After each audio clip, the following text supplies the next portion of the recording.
A gente fica um pouco nervosa. Boa noite, pessoal. Boa noite, gente. Tudo bem? Boa noite. Olá, boa noite. Boa noite.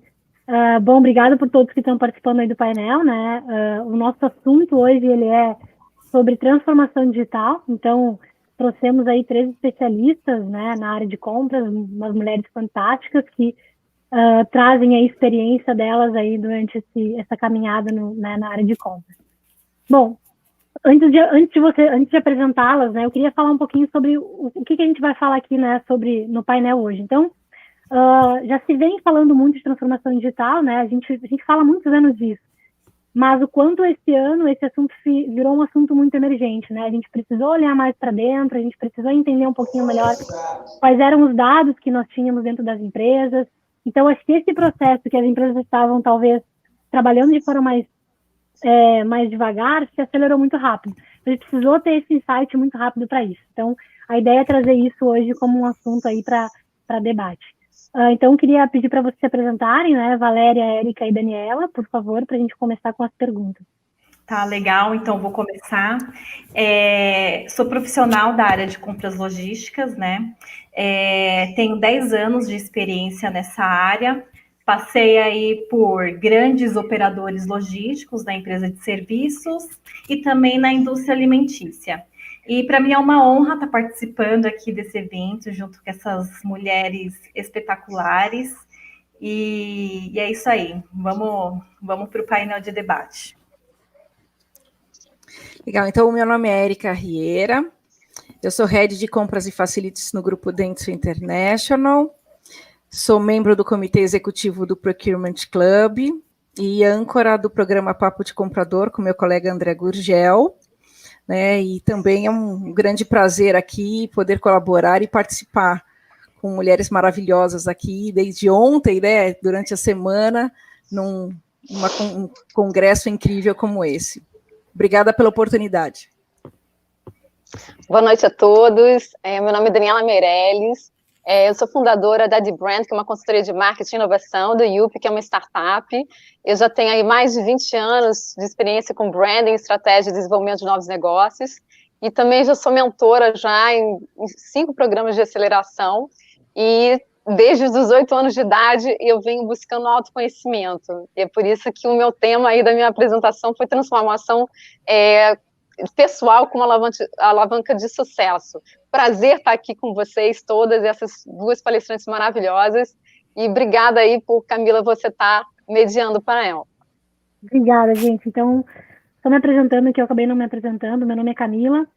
Atualmente sou gerente de contas na Integra. A Integra é uma empresa que atende aí empresas do mundo todo, uma empresa que trabalha também com inteligência de dados. Então, o nosso dia a dia é conversar com essas pessoas de compras, é entender os cenários, e por isso que a gente está aqui para poder mediar essa conversa. Bom, então quero trazer algumas perguntas, e a primeira pergunta quero trazer para a Érica, né, super experiente aí.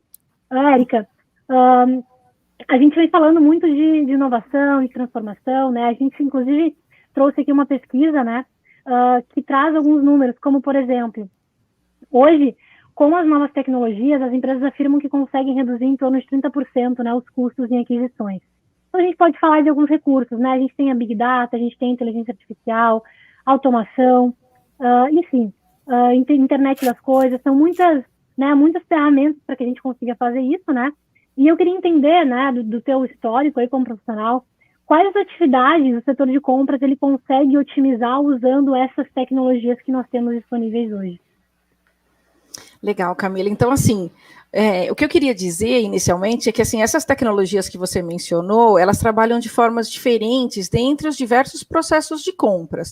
Por exemplo, o Big Data colabora de forma mais estratégica, trazendo informações que vão ajudar o comprador a atuar mais estrategicamente, trazendo informações importantes, tanto em quantidade quanto qualidade, né, dessas informações, permitindo uma maior proatividade junto aos requisitantes, atuando como um business partner, que eu acho que isso é uma nova categoria, né, do trabalho do comprador, deixar de ser um trabalho reativo, né, em que você aguarda a chegada de uma requisição, para de fato agregar valor. Então, eu até costumo usar esse termo, né, que a gente passa a ser business partners das áreas requisitantes. Também na gestão de fornecedores, no SRM, controles, etc. Então, o Big Data tem mais esse perfil. Já a inteligência artificial, ou AI, ou IA, do que quiserem chamar, ajuda tanto na obtenção, né, de dados para os dashboards, né, que a gente fala do Big Data e etc., como também no processo de automação. Então, já que o RPA, ele é um sistema, como a gente fala, é um sistema burro, né? A gente tem que ter ali o IA, o Machine Learning, para que as coisas vão evoluindo e agregando mais valor. Então, assim, mas mesmo um RPA simples, se possível, com inteligência artificial, já vem para tirar o comprador das atividades transacionais ou mais operacionais, como, por exemplo, a compra, a aquisição de itens de baixa complexidade,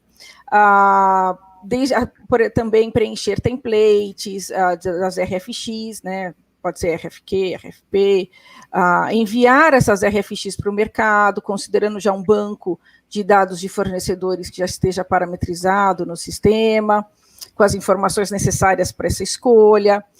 Pode também planilhar as propostas, planilhar os pedidos, preencher pedidos, preencher templates de contratos. Então, tem uma série de atividades que são bem operacionais que os RPAs podem fazer pelo comprador.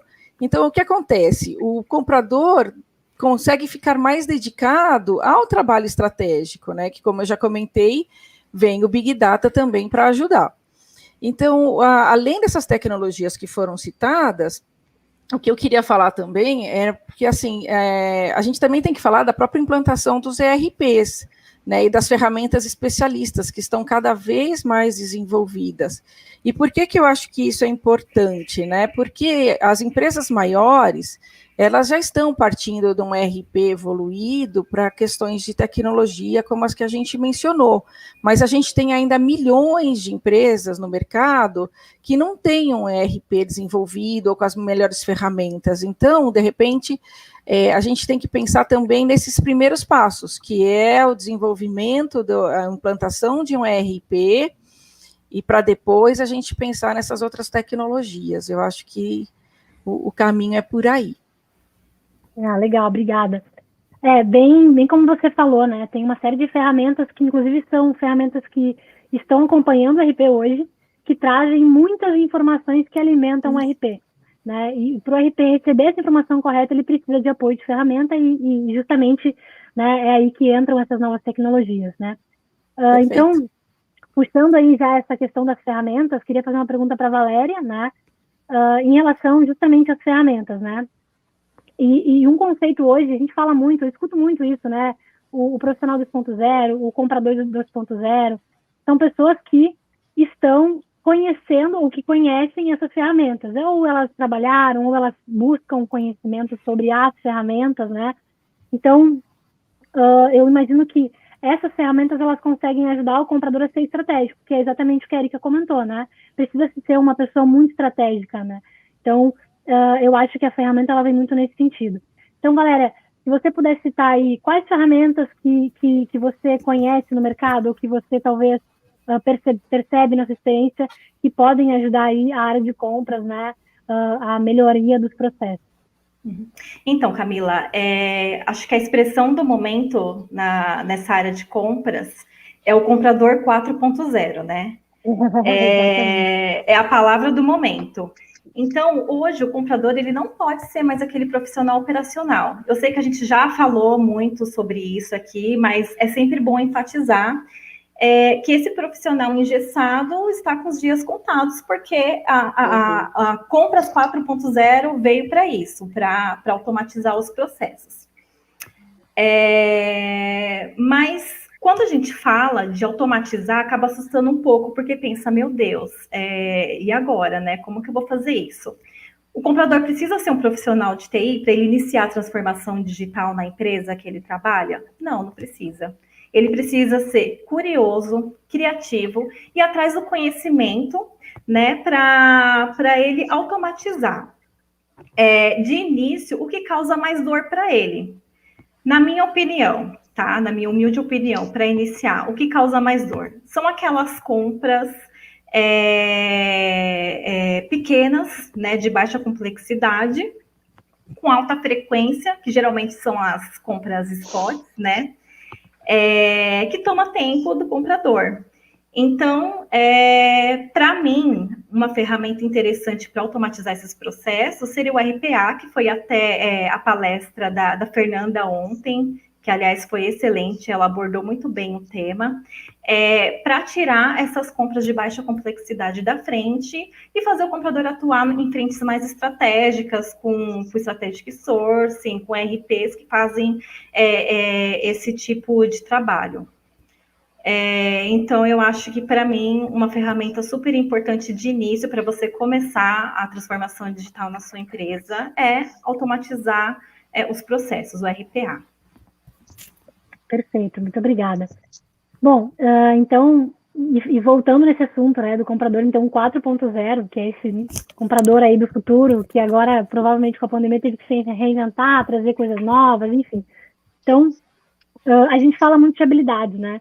E assim, eu percebo hoje que o comprador, e aí antes, né, se falou bastante disso, ele não é mais uma pessoa simplesmente que negocia, né? A pessoa de compras não é simplesmente uma pessoa que negocia, e nem, como você comentou na palestra antes, que simplesmente tira um pedido. É uma pessoa que conhece ferramenta, que conhece estratégia, que sabe quais ferramentas ela utiliza para chegar na estratégia e trazer os números, né? Então, trazer o resultado que a empresa espera. Então, a gente percebe novas habilidades, muitas habilidades que se precisa desenvolver, né, de forma, às vezes, muito rápida, por conta aí da transformação digital. Então, Daniele, queria voltar para você essa pergunta, né, especificamente. Quais habilidades, né, que você reconhece aí nos profissionais de compras, as novas habilidades que eles podem, inclusive, oferecer para as organizações, né?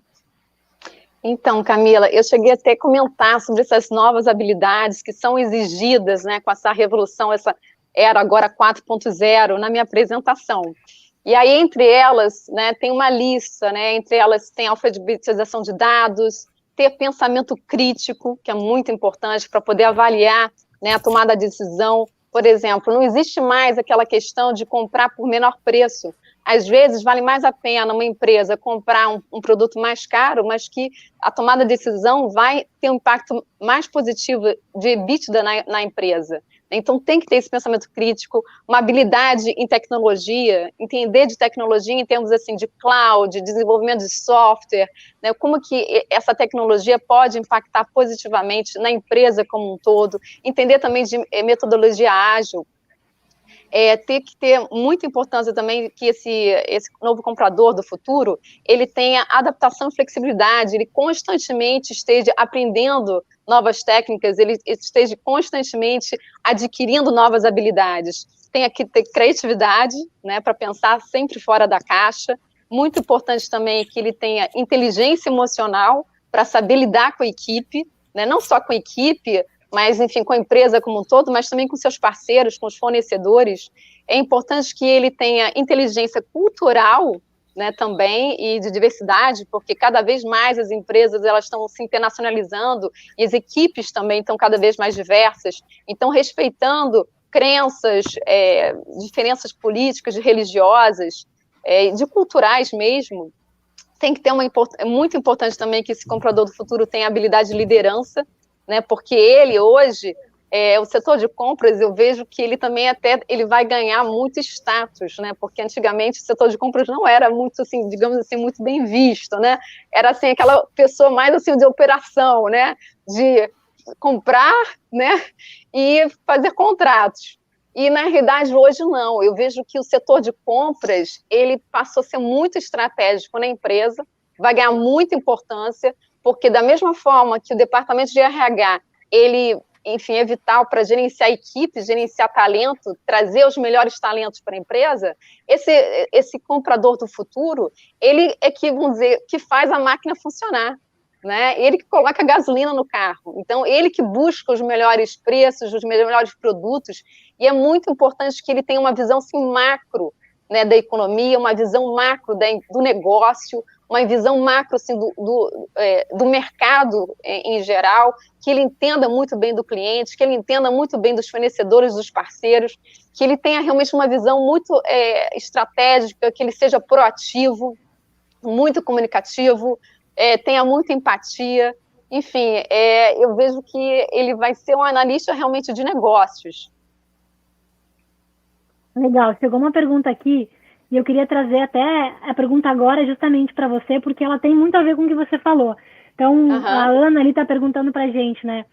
Nesse momento, estamos passando por uma reforma digital ou humana, né? Isso é uma pergunta bem interessante. Ou o robô elimina o ser humano? Eu acho que você tem uma resposta bem legal para isso que você falou até anteriormente, né? Na realidade, o que acontece? A gente sempre teve, né, o ser humano sempre teve medo da tecnologia, né? Cada vez mais, quando vieram os computadores, antes era a datilografia, quem era dessa época sabe, a gente também teve esse medo. O computador vai chegar, vai tirar os empregos. E o que acontece, na realidade, é que a tecnologia ela tira alguns empregos, mas ela abre outros, surgem outros.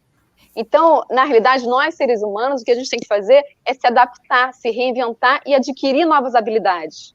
É isso que a gente tem que fazer, né? Então, em vez de ficar com medo da tecnologia, a gente tem que abraçar a tecnologia, porque realmente surgem novos empregos que não existiam há 5 ou 10 anos atrás.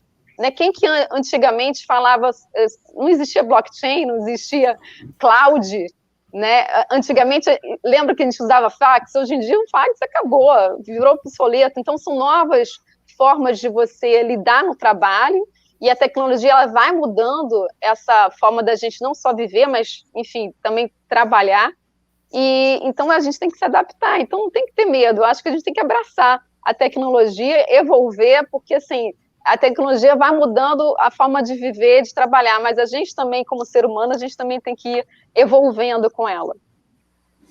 Eu queria até completar, Daniela, se você me permite, que assim, sim, claro.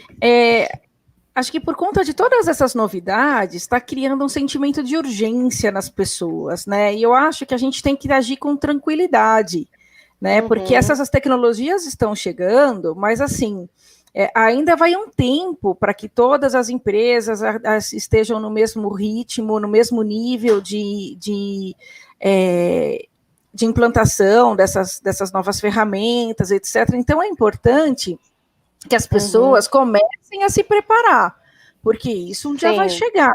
Mas, assim, o que a gente não pode é ter esse sentimento de que é para amanhã e eu estou perdida e eu não vou ter emprego.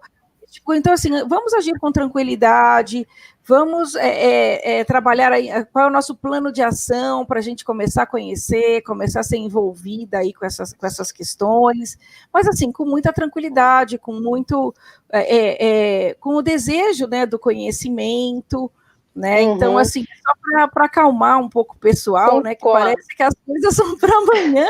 Eu concordo plenamente com o que você falou, Érica, e é verdade, assim, a gente tem, eu falei isso também na minha palestra, né, aproveita esse momento, se olhar para dentro e analisar o que você, em termos de tecnologia, assim, qual que é a área que você gosta, que você tem aptidão e que você pode focar. É um momento para a gente também ser estratégico, né, não é ficar parado, né, esperando, né, tipo, né, e também não é ficar estressada, ansiosa, no desespero, não, respira, tá tudo sob controle, é só uma nova fase, teve revolução 2.0, 3.0, é mais uma revolução somente, tá? Então, assim, vamos respirar, vai dar tudo certo, e ter esse olhar estratégico e fazer acontecer, né? Porque vai vir, né? Então, assim, se você define um plano de ação agora, você vai lucrar lá na frente. Agora, se você não fizer nada, ficar parado, você vira dinossauro, né? Você sabe o que aconteceu com os dinossauros, foram extintos. Exatamente. Então, assim, vamos partir para ação, mas assim, com muita tranquilidade, como a Érica falou. Obrigada aí pelo esse input, que foi ótimo. Legal. Bom que acalmou o pessoal aí que está ansioso, né, por conta aí do que tem acontecido. Bom, então, a próxima pergunta eu quero direcionar para a Érica, tá? E trazer um pouquinho do contexto, tá? Do motivo dessa pergunta. É justamente, Érica, no sentido de transformação digital, né, versus investimento. Por que isso, tá? A gente percebe que as empresas hoje, elas precisam, né, a gente precisa ter toda uma análise, preciso justificar, eu tenho lá o payback, eu preciso entender o que eu vou trazer de benefício para as empresas, né, para a empresa, quando eu trago uma solução digital, e os compradores, as compradoras, enfim, o profissional de compras, ele traz a solução, ele estuda a solução, mas ele também precisa provar que essa solução, ela faz sentido. A gente trouxe dados que nós, né, da Clasmate, coletamos ao longo aí desses 21 anos, e um dado bem emergente que nós coletamos foi que hoje, 74% das empresas, elas não têm informações, né, boas informações para realizar uma boa compra.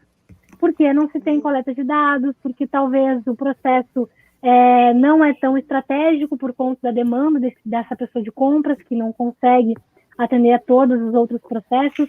E um outro ponto bem importante que pós-transformação digital, tem um número que chama muita atenção e que a gente conseguiu equalizar esse número com quase todas as empresas, né? Hoje, 60% hoje, nas empresas, eles conseguem reduzir em torno de 60% o lead time de compras. Ou seja, eu consigo ter uma velocidade e mesmo assim não perder a qualidade do meu processo. Conhecendo o custo, conhecendo o melhor produto. Então, nossa, isso é um ganho, se a gente for olhar para o número no detalhe, é um ganho muito, muito importante. E eu queria entender, Érica, da sua visão e experiência, como as empresas enxergam, né, essas novas tecnologias, como as empresas enxergam o comprador trazendo essa inovação, trazendo isso para a melhoria do dia a dia. Legal, eu acho que assim, a gente tem alguns pontos aí, é uma pergunta bastante ampla, né? Porque primeiro que a gente já, lá na primeira pergunta, a gente elencou alguns benefícios de se trazer, né, as ferramentas. Quando a gente fala de redução de lead time, a gente está falando, né, da questão do RPA, a gente tá, porque todos esses processos passam a ser automatizados e, obviamente, eles vão mais rápido, né? Imagina o tempo que um comprador, eu digo perde mesmo, não é nem um tempo investido, é um tempo perdido, né? Preenchendo template, preenchendo pedido, preenchendo planilha, passando por processos altamente operacionais. Então, quando você tem um processo automatizado, isso tudo vai e o comprador fica dedicado a outras questões. O que a gente não pode esquecer nunca é que o trabalho estratégico, ele demanda tempo. Né? Ele é estratégico justamente porque ele trabalha com questões complexas, né? E aí a gente já falou da Big Data, como a Big Data vem agregar valor, né, para esse trabalho, etc. Então, o que acontece? O comprador, ficando mais dedicado a isso, ele consegue melhores resultados, enquanto a gente fala da redução do tempo com a automatização. Mas eu queria também fazer um background aí nessa resposta, porque assim, o que eu acho que é importante nesse momento é a gente conseguir diferenciar o que é transformação digital. Né? Porque quando a gente fala de transformação digital, a gente não está falando só de digitalização do processo, a gente também está falando de um processo que é um tripé. Né, ele significa a melhoria conjunta dos sistemas, que são as tecnologias, através da introdução, né, dessas novas ferramentas, das tendências. A gente está falando de melhoria nos processos, porque não adianta ter um processo ruim digitalizado. Se ele é ruim antes da digitalização, ele vai continuar ruim depois da digitalização. Então, você tem que trabalhar também a questão dos processos. E mais importante do que tudo é trabalhar as pessoas. Então, quando a gente fala em transformação digital, a gente está falando desse tripé, né? Tecnologia, processos e pessoas, né? Na ordem crescente de importância, tá? Então, tudo isso é que traz os benefícios, porque quando a gente analisa essas três pontas, né, da transformação digital, a gente chega na questão das reduções de custos, das aquisições, a otimização dos processos, que também faz com que o lead time seja reduzido e a burocracia seja reduzida. A gente fala das pessoas estarem preparadas para lidar com as questões mais estratégicas. Então, assim, são ganhos diretos e indiretos em todo o processo. Eu falei, o comprador, ele tem que ter a visão holística, né? Isso já foi falado, A Daniela usou um outro termo, mas basicamente a mesma coisa, eu entendo, que é que o comprador tem a visão holística. A gente trabalha com questões diretas e indiretas no nosso processo, né? Quando a gente trabalha questões de contas a pagar, de importação, de impostos. Então, assim, a gente tem um panorama completo ali. Então, você tem que estar preparado para isso. Então, eu entendo que eu acho que o desafio maior, quando a gente fala de transformação digital, principalmente na área de compras para o futuro, que não é só a implantação das tecnologias, mas a mudança no perfil das pessoas, né, e das áreas relativas, né, eu citei algumas, incluindo compliance também, agora que eu não tinha citado antes. Então, assim, tem essas tecnologias, tem os métodos ágeis que também já foram citados, eu acho super importante, porque método ágil, gente, é muito legal, porque método ágil não custa dinheiro, né? Método ágil é uma questão de você conhecer a ferramenta e implantar. É mais uma mudança cultural do que não exige investimento. Então, pode ser por aí que, de repente, o comprador vai começar a trazer novas ferramentas para o seu trabalho, quando a gente estava falando, né, dos investimentos. A gente também tem que lembrar que as tecnologias no Brasil costumam custar o dobro do valor de implantação comparados com Estados Unidos e Europa, por exemplo. Então, de repente, comece pelos métodos ágeis, fica aí uma oportunidade. E aí a gente vai fazendo um trabalho contínuo de melhoria nessas 3 pontas, né, que é para atender os objetivos de redução, ou de lead time, ou de custo, ou de melhoria nos processos. Tem bastante coisa a ser feita aí. Eu acho que tem que ter essa visão, né, de como as coisas funcionam integralmente. Aí você consegue os resultados conforme aí as pesquisas que foram mencionadas. Legal, obrigada pela resposta aí, muito completa. Bom, quero trazer mais algumas perguntas aqui que o pessoal está mandando no chat, né? E aí a gente define aqui quem vai responder. Bom, tem uma pergunta aqui que fala o seguinte: pensar fora da caixa se aplica a uma tomada de decisão estratégica ou apenas uma decisão a longo prazo? E aí queria pedir para a Valéria responder isso, responder essa pergunta. Pensar de forma fora da caixa, eu acho que é uma forma estratégica, né? Não pode ser a longo prazo, tem que ser ali no ato, para que você possa tomar decisões que a longo prazo beneficiem a empresa. Foi como a Érica falou, né? Não precisa ter urgência, né? Porque a transformação digital não será para amanhã. Porém, você não pode se acomodar, porque um belo dia você vai acordar e vai sentir que você ficou para trás, né? Então, pensar fora da caixa tem que ser ali todo dia. Eu acho que é um exercício que você tem que ir fazendo de pouquinho a pouquinho, né? Para ter criatividade, para achar soluções aí para você otimizar os seus processos. É o que eu brinco, né? A pandemia trouxe algumas urgências para a gente, que nós estamos quase já no compra 5.0, né? Então, a gente tem que pensar fora da caixa todos os dias. Legal, obrigada, Valéria. Bom, a gente está chegando um monte de pergunta aqui, eu vou definir algumas para a gente falar, porque está super dentro do assunto que a gente está falando. Tem uma outra pergunta aqui, que fala o seguinte: vocês concordam com a afirmação: o setor de suprimentos antigamente apagava incêndio e hoje faz planejamento estratégico? A gente falou disso o tempo todo aqui, né? No futuro, vai demonstrar ao CEO onde existe o gargalo dos prejuízos? Esse comprador vai chegar nesse nível de mostrar, olha, aqui que a gente precisa atuar, porque aqui é a estratégia para que eu não tenha prejuízo. Eu acho que, na verdade, eu acredito que sim. A gente já faz isso hoje. Eu acredito.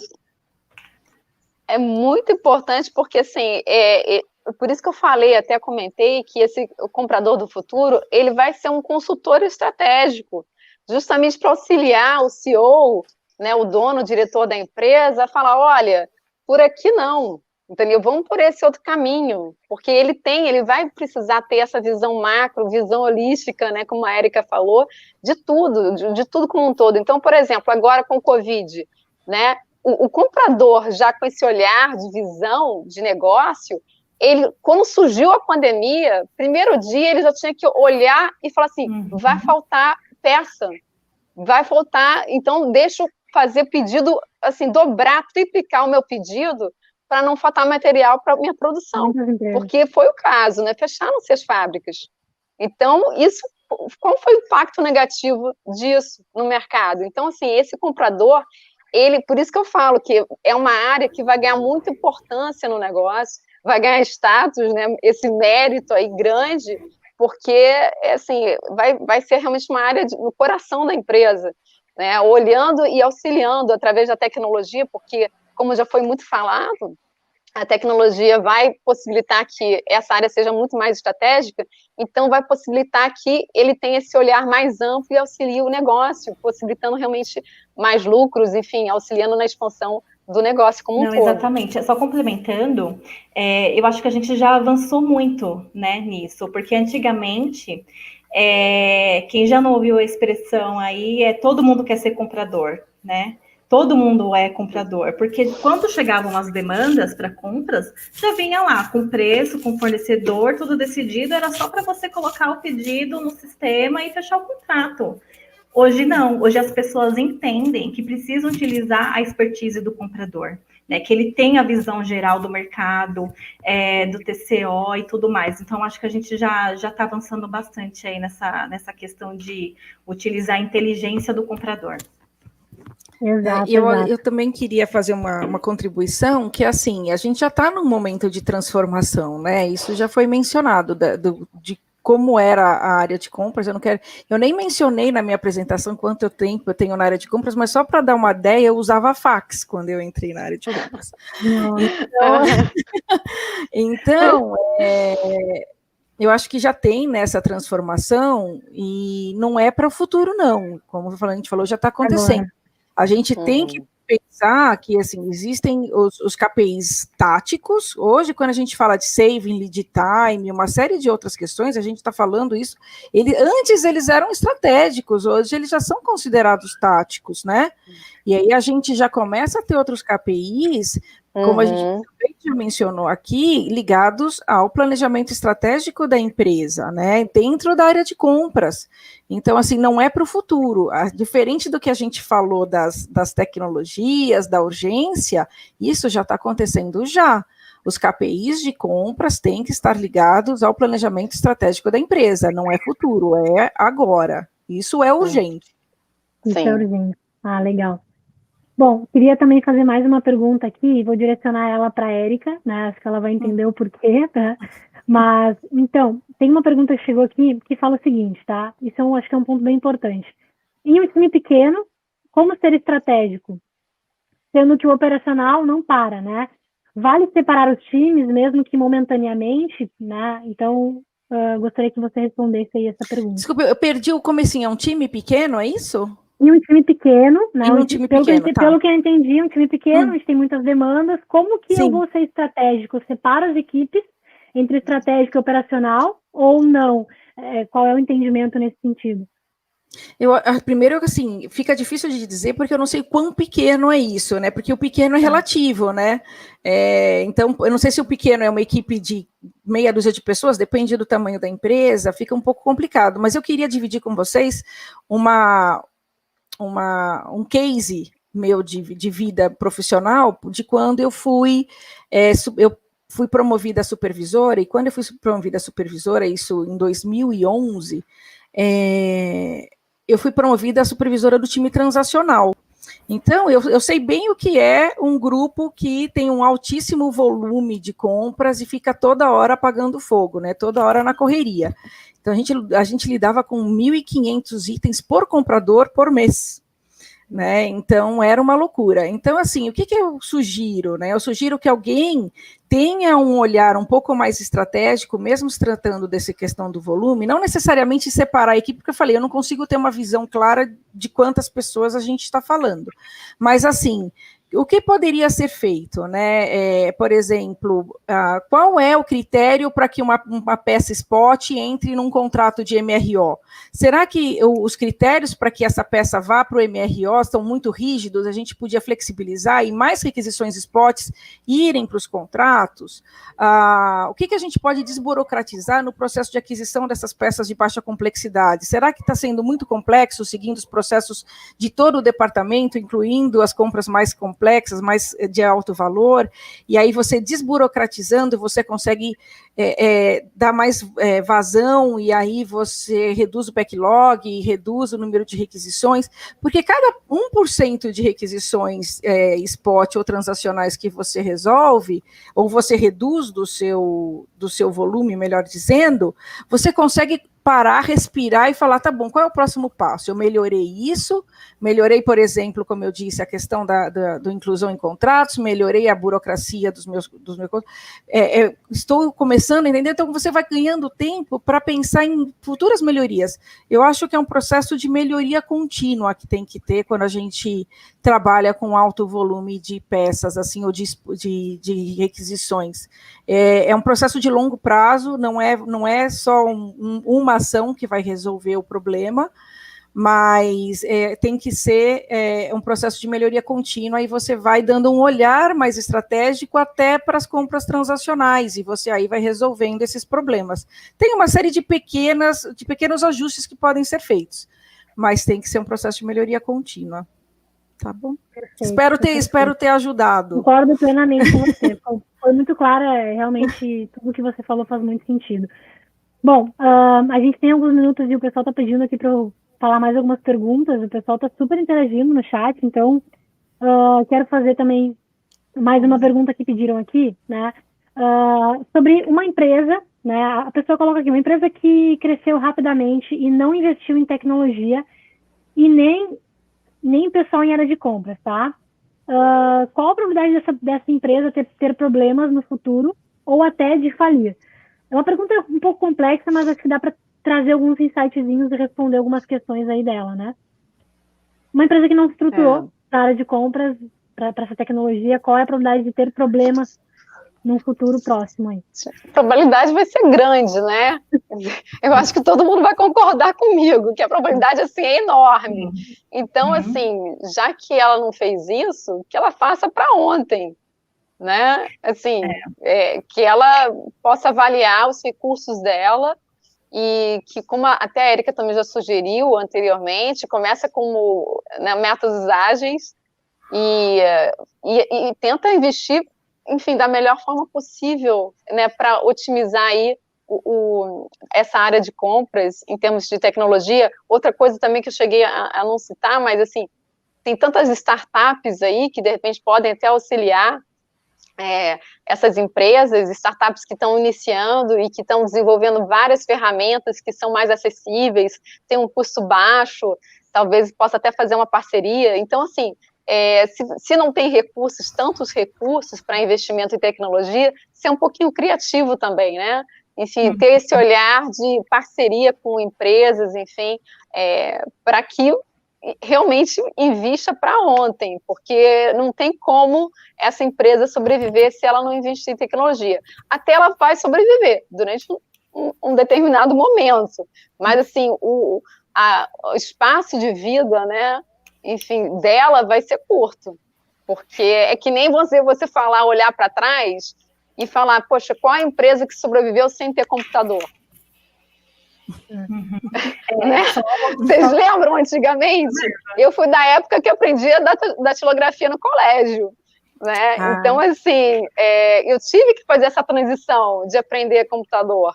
E eu me lembro, na empresa que eu trabalhava também não tinha computador, então, assim, eu auxiliei também essa implantação tecnológica na empresa, e eu falo, gente, qual empresa hoje sobreviveria, né, sem essa tecnologia? Então, é a mesma coisa. Só complementando, a pergunta até mencionou uma empresa grande, né, falir. Eu acho que falir, não chegaria até esse ponto. Mas o que eu enxergo aí?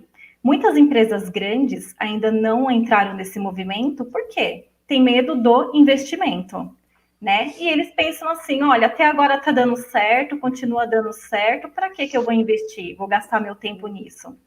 Porém, vai acontecer um dia que eles vão acordar e eles vão perceber que, de grandes, eles estão se tornando pequenos, né? Próximos aos concorrentes. Então, é legal fazer urgentemente uma mudança de cultura, porque é mudar a cultura da empresa mesmo, né? Para conseguir avançar aí nessa questão. Eu achei ótimo esse ponto que você levantou, Valéria, porque assim, eu estava olhando muito a pergunta de um olhar assim, uma empresa pequena com poucos recursos. Olhando uma empresa grande que realmente não investiu em tecnologia, vale a pena aqui a gente colocar um case que eu acho maravilhoso, que era da Blockbuster, que era líder no mercado. Exatamente. Enorme, e que veio o Netflix, quis vender para eles, e eles olharam aquela tecnologia, aquele avanço. Imagina, nós somos donos do mercado, estamos presentes em não sei quantos países. Isso não tem futuro. Desacreditaram.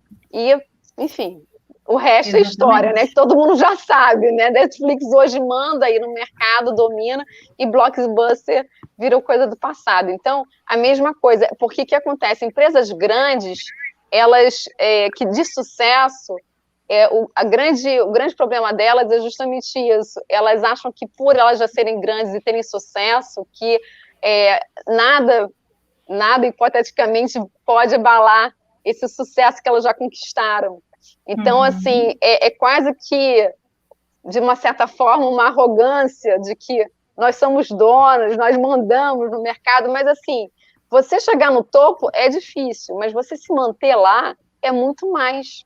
Exatamente. E é por isso que realmente você tem que ter esse olhar assim, de visão de futuro para se adaptar continuamente ao mercado e você não ter mais medo de inovação, porque a gente veio do mercado, a gente tem uma cultura que muitas empresas tinham muito medo de inovar. Então, hoje em dia, já está se quebrando isso, né? A gente já tem algum tempo se falado em inovação. E inovação implica justamente você trazer tecnologia, você trazer novos indicadores, né? Novas métricas, novas metodologias.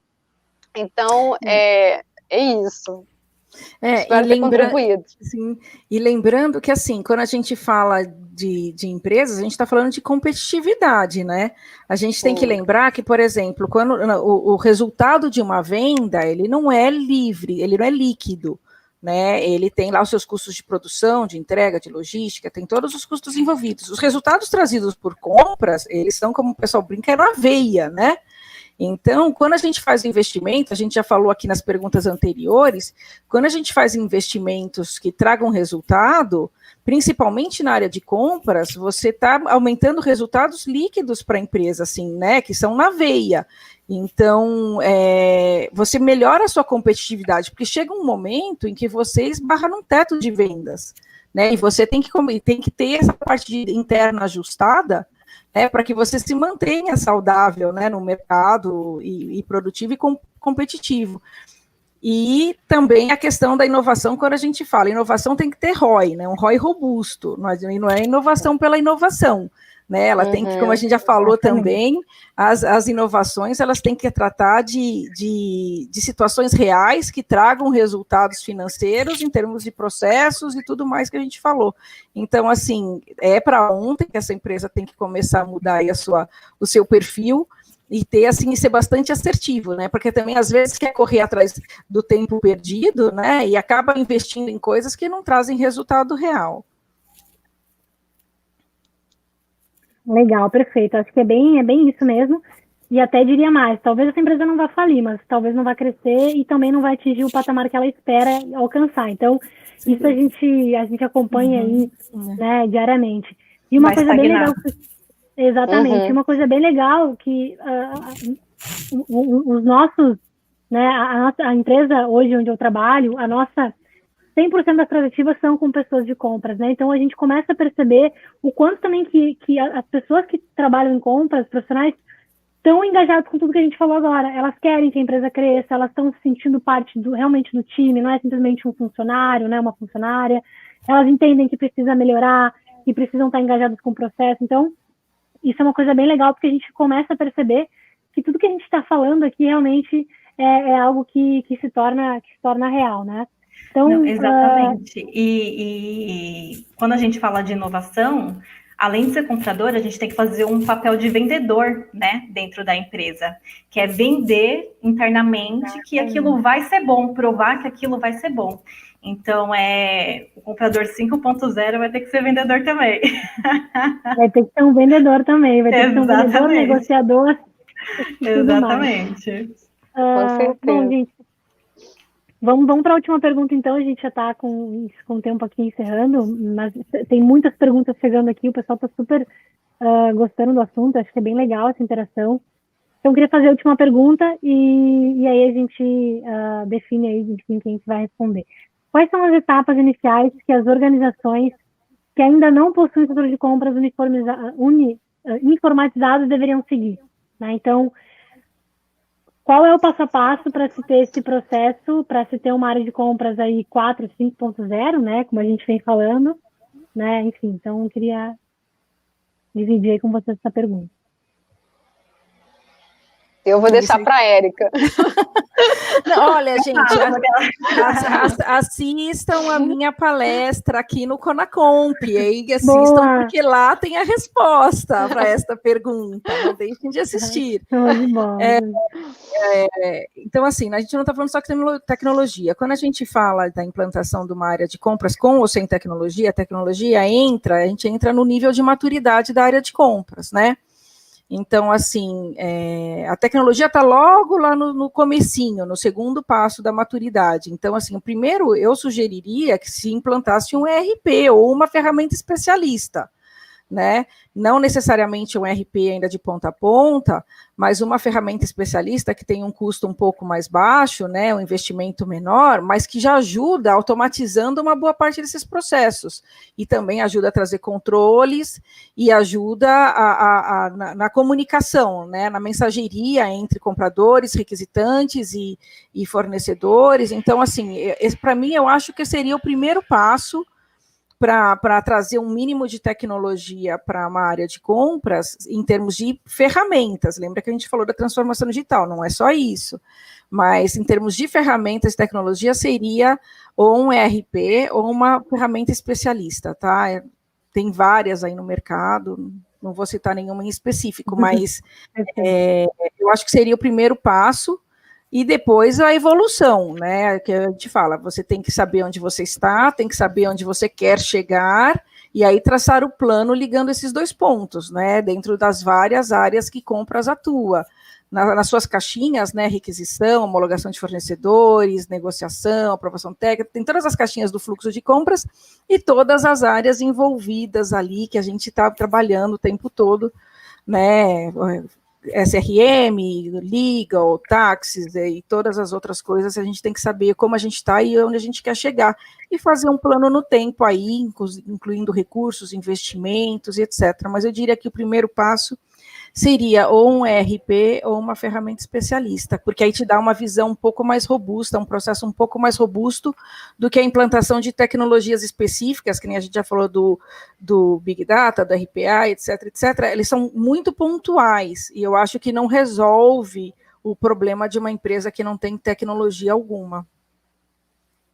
Perfeito, perfeito. Bom, a gente está chegando já ao final, pena, porque o assunto foi muito bacana e queria agradecer, né, agradecê-las aí por participar. Percebe-se o quanto são especialistas e isso dá um orgulho porque somos mulheres, né, então isso é bem legal de verificar e realmente percebe-se também que se tem uma experiência larga no assunto, então acho que foi bem legal o nosso bate-papo. Se alguém quiser fazer alguma consideração final, eu queria pedir para o pessoal só que a gente colocou todos os links ali, dos LinkedIns, né, das pessoas que estão participando, então podem adicionar, fiquem à vontade, né, a gente colocou também um link da Clasmate, justamente para o pessoal conhecer a Clasmate, né, Clasmate é uma empresa que traz solução para dados mestres, então é muito um pouquinho do que a gente falou aqui em cada um dos pontos, ela traz uma solução para cada uma dessas questões que a gente falou, né, e, enfim, se alguém quiser fazer alguma consideração final aí, queria agradecer a todo mundo por ter participado do painel. Então, assim, como considerações finais, já que eu vou começar aqui, eu acho que queria agradecer mais uma vez, né, a oportunidade de estar aqui, dividindo um pouquinho de conhecimento, e a gente tem um trabalho aqui conjunto, queria agradecer, né, estar aqui entre tão maravilhosas mulheres, né, que estão aqui no mesmo objetivo, a Valéria, a Daniela, você, Camila, e todas as outras que estão participando aqui no CONACOMP. Eu acho que é nosso trabalho das mulheres e de todos os profissionais da área de compras mostrar no dia a dia, a cada dia, o quanto nós, compradores, né, agregamos valor para as nossas empresas. Então a gente tem que estar sempre antenado. A Daniela falou muito bem, né, de ser um ser curioso, né? Então, eu acho que tudo isso faz parte dessa transformação que a gente está vivendo, e é um privilégio viver essa transformação, né, e fazer parte dela. Então, a gente valoriza a área de compras, e é isso. Eu acho que parabéns a todas que estão participando, a iniciativa do CONACOMP, a Clasmate, que está aqui conosco hoje, e temos que valorizar a cada dia e mostrar o valor da nossa área para as empresas, e é isso daí. Obrigada. Também queria aproveitar, agradecer, né, o convite aí da Suprimentes, agradecer, enfim, um prazer enorme estar não só aqui, enfim, ter feito a palestra, mas também estar dividindo esse painel aqui maravilhoso com essas palestrantes maravilhosas e com a Camila, com a Clasmate também. Muito obrigada, realmente uma iniciativa maravilhosa da Suprimentes em realizar o CONACOMP Woman. Espero que o evento inspire não só mulheres, mas também homens, né, que agregue muito valor. Eu gostaria também de aproveitar e convidar todos a não só me conectar no LinkedIn, mas também me seguir lá no Instagram. O meu arroba é Daniela Meirelles, tudo com 2 L's, .oficial. Eu sou consultora e mentora de negócio, e a minha missão é transformar pessoas e negócios. Então, eu espero que vocês gostem da palestra. Enfim, fica o contato. Tá? Sucesso para todos vocês. Legal, meninas. Eu que agradeço também a companhia de vocês nessa noite. Ter oportunidade de participar desse evento maravilhoso, só com mulheres, né, ponderando, né, o nosso gênero, engajando os homens na nossa causa. E meu LinkedIn também está aí, Valéria Stabile, me adicionem para a gente bater um papo, trocar experiências, conhecimentos. Se ficou alguma dúvida, podem me chamar lá nas mensagens e a gente vai conversando. Obrigada, meninas. Então tá, gente, estamos aqui no final do painel, então. Obrigada de novo a todas. Realmente saio dessa conversa muito rica de informações também. Agradeço bastante a participação, os insights de vocês. O pessoal que participou do CONACOMP, estão os contatos aí, tem os nossos e-mails ali. Fiquem super à vontade para mandar mais perguntas. E, enfim, queria agradecer aí todo mundo por ter nos apoiado também nesse evento. Obrigada aí, gente. Tchau, tchau. Tchau, tchau. Tchau, tchau, galera.